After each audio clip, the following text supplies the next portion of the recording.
This is James Ferris, editor of the Madison Business Review, and I'm talking with Madison Business Review contributor Bryce Roth. How are you tonight, Bryce? I'm doing well. Thanks for having me on.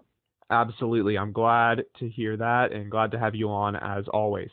So we've been seeing a lot of volatility in markets, and we've been hearing a lot of news around coronavirus stimulus package relief.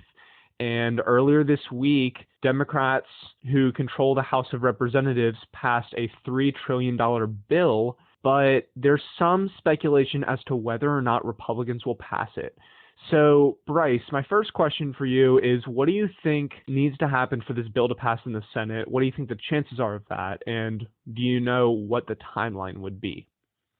Yeah, so great question. I stated in last week's commentary. I think what needs to happen, obviously, a compromise needs to happen. What's really the issue right now is the allocation of the funds and between the Republicans and Democrats. So the main argument here for the Republicans is that they do not want any more free money for citizens. They would rather reinvest the money into infrastructure and other resources to help bring jobs back.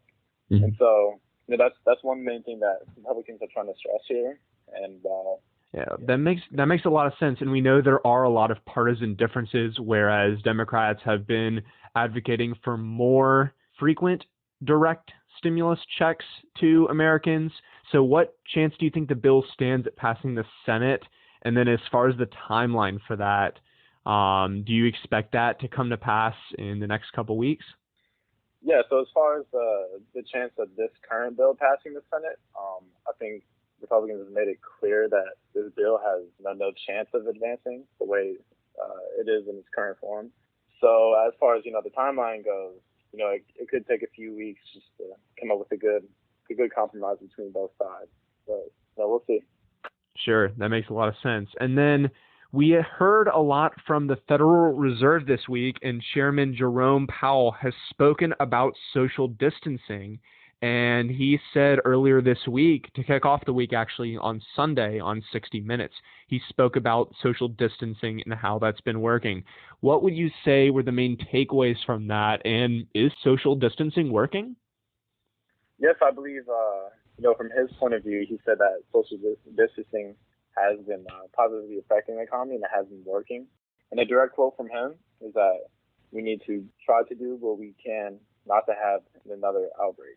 If we do all those things, then the recovery can begin fairly soon. So we're taking steps in the right direction, and if we continue to do so, then hopefully, as you mentioned, the recovery can begin sooner than later. Yeah, Bryce, I think a lot of people are very optimistic, cautiously optimistic, I might add, about a recovery. And there's been a lot of question, like, when is the worst of this economic data? We're not sure if there will be other outbreaks, and that's, of course, impossible to predict. But people have been wondering, how bad will unemployment get? How bad will GDP data get? And when will the worst of this economic data be? What do you think the experts have been speculating around that, from what you know? Yeah, so exactly. I mean, you touched on it. So, if there is a second outbreak, it's impossible to predict. But, as of right now, Jerome Powell, during his 60 Minutes interview, he was asked the question, unemployment being around 20 to 25%. He responded that numbers, that sounds about right for what the peak would be. And as far as, the GDP, chief economist for the credit insurance company, Euler Hermes North America, he stated that the second quarter for this year is going to be the worst numbers of our lifetime. Yeah, scary times, right? And I'm sure, I know we're both young, but I hope we don't see anything like this ever again. I know there's a lot of uncertainty around there, but hopefully if there ever is a virus outbreak again, there will be these social distancing measures in place and more of an infrastructure potentially to move online in the future. And Bryce, thank you so much for joining us this week. I'm James Ferris, editor of the Madison Business Review, signing off.